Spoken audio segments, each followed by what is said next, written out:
Welcome to the video series about eliminating loops in the tidyverse. I know that several of you, perhaps most of you, have been looking forward to this because loops is something that you want to take out of your life. Well, in part one of this video series, I'm going to teach you more about loops. Now that may seem strange, that I'm going to teach you about loops in a video series in which I'm going to help you eliminate loops. But you'll better understand eliminating loops if you first understand how loops work. We've already been introduced to multiple types of loops. I'm going to focus on just one, the most common type of loop, the for loop, and I'm going to talk about it in a lot more detail than I have in the past, so that hopefully by the time you're done with my lecture here on the for loop, that you understand it better than you ever had before. And I'm hoping some of you will have an aha experience. Then once you fully understand loops, we're going to bit by bit work on eliminating loops. So that's the process we're going to go to. It may seem a bit strange, but bear with me and work hard at understanding loops so that you can better understand eliminating loops. I'm going to create an R notebook while I do this, and once we're done, I will share it with you on Blackboard. In order to start creating a for loop, I'm going to develop a function that will be easy for all of us to understand. And so I'm going to create a function for calculating an average or a mean. Yes, I know there is already a mean function in base R, and we have been using it ever since we started using R. But let's set aside that for a moment because I'm going to come back to it and tell you how R calculates a mean. But first, we're going to create our own function for calculating a mean. I've just decided that this is a simple way to help teach a for loop. So let me start with a function that I'm going to call my mean. What do we pass to the function? A single vector, right? So we'll send a single vector of scores to the function, and what will we return? Well, of course, we'll return the average or the mean.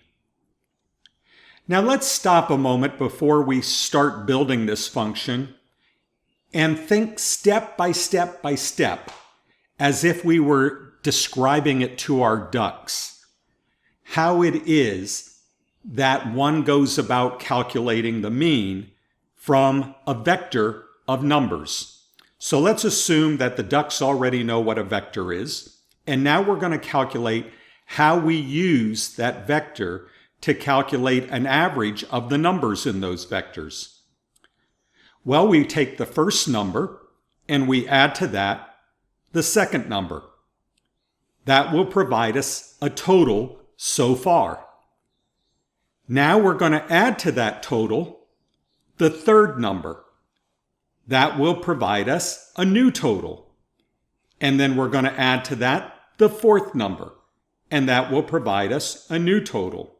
And so on until we get all the way to the last number, and we'll add that, and we'll have our sum of all the numbers in our vector. Then we'll divide that by n, and that will be our mean. So if I think about writing this function, I can think about starting with a total from scratch, say 0, and then add to that the first number, but then loop back around and add the second number, and then loop back around and add the third number, and so on until I've gone all the way down the vector. Does that make sense? So that sounds to me like something we can put in a for loop. So how many times am I going to loop? I'm going to loop as many times as there are numbers in the vector. So I'm going to create a new variable, I, and I'm going to keep going with this variable as long as I is in 1 through the length of that vector y. Okay, I'm going to pause here a moment because I don't want to lose any of you. And some of you may look at this and say, well, that's the part I don't understand. What is that I? Remember when we do functions that variables are temporary, you can consider it similarly in a for loop. That it's just a placeholder, that it's something temporarily, in this case, that's going to increment, and it's going to increment from 1 until the length of I. So just like our total sum, we're going to need to keep adding on to I. One nice thing about for loops is that they will do the incrementing for us. That is, when you look at for I in 1 to length of y, let's say y has 5 numbers in it, a vector of 5. Then this is saying for I in 1 to 5, I is going to be 1 the first time through the loop until it gets to this closing bracket, and R knows enough to now increment I to 2, and then 3, and then 4, and then 5. And it also knows that once we get to this closing bracket and we increment up to 6, we're no longer in 1 to 5, and therefore it will quit the loop. So we don't actually have to add on to I. It will do it automatically. It will do it from this first number all the way until this last number. If these were letters, it would do it from the first letter to the last letter. If these were words, it would do it from the first word to the last word. And the value I would take on is whatever we have over here. So when we have numbers 1 to 5, it's going to take on a 1 and then a 2 and then a 3. If these were letters from A to Z, it's going to take on an A and then a B and then a C and so forth. If these were words like cat, dog, bird, it's going to take on a cat and then a dog and then a bird. So what this loop is doing, what this first line is doing, is telling us not only how many times to loop. In the case when the length of y is 5, that would be 5, but also telling it what to make I each time. And then it goes on to the next one, and the next one, and the next one. Okay, I hope that helps make some things clear about the for loop. So what are we going to do now? Well, we're going to add on to our sum, and every time add on to the sum. But right now I don't have a sum. I need that sum to be 0. So let's create a variable called total sum and make it 0. Now, I don't want to put that here, because if I put that here, then every time I loop around, it's going to reset the sum to 0. I don't want that here. I want to start the total sum of 0 out here, outside the loop.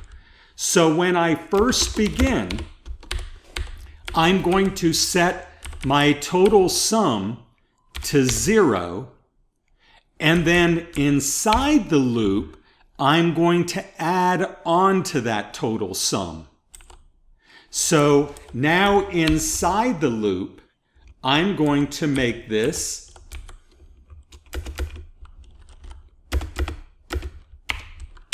total sum plus, now what do I want to add first? When I is 1, what do I want to add first? I want to add that first number of y, don't I? So I'm going to make this, I'm going to use the subsetting function and get the y subset with I. Why will that work? Because the first time that I go through, oh, I'm sorry, I messed something up here. I need to have total sum set to a new total sum. So I want to take the original total sum of 0 and add on the first number in my y vector. So this will be the first number in my y vector. So total sum is 0. Now I add on the first number in the y vector. Let's say that was 15. Now guess what? Total sum is going to be equal to 15. Now, when I loop back around, i's going to become 2. Notice that we loop right back to the beginning of the for loop. We don't loop all the way back to the beginning of the function. We only loop back to the beginning of the for loop. So now we're circling around from here back to the for loop. And instead of I being 1, it's now going to be 2. And instead of total sum being 0, it's going to be 15 if that was the first number of y. And so we're going to end up taking 15 plus whatever the second number is of y, because I is going to be 2. And then it's going to loop back around and make I 3, add that to the total sum, loop back around, add that to the total sum, loop back around, until finally it loops around and I is 6. Again, assuming that y has 5 numbers. I is 6 and it says, whoa, wait a minute. I is not in 1 to 5. I is 6. And then it's going to quit looping. So here's a little for loop that will add up all the numbers. And now once we've added up the numbers, what we want to return is that total sum that we now have divided by however many numbers there are in y. So this is our entire function. Something to note, we had to start by initiating a total sum before we ever started the for loop.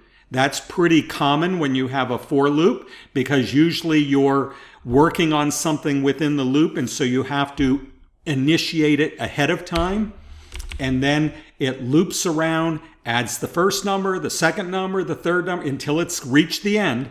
And then it comes down here and takes the total sum divided by the number of numbers there are and returns it.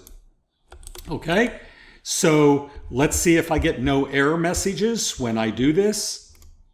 No error messages, great. And let's try putting in now, let's do a call to this function. I'm going to go ahead and make a separate code chunk. I'll say call the function and make a separate code chunk here. And let's see, let's make y be, by the way, this doesn't have to be y. So just to show that, I'm going to call it my numbers. So my numbers are going to be 1, 3, 5, 7, 9. Well, you can do this in your head just by looking. The average is going to be, the average is going to be that middle number 5. So let's take my numbers and then let's send to the function. We'll get my mean, that's the name of the function, my numbers. And we'll see what we get out. Okay, so here we go. My numbers, I'm going to run this one line at a time. My numbers, here they are, 1, 3, 5, 7, 9. And then my mean of my numbers, there it is. It's 5. Just exactly what we had hoped it would be.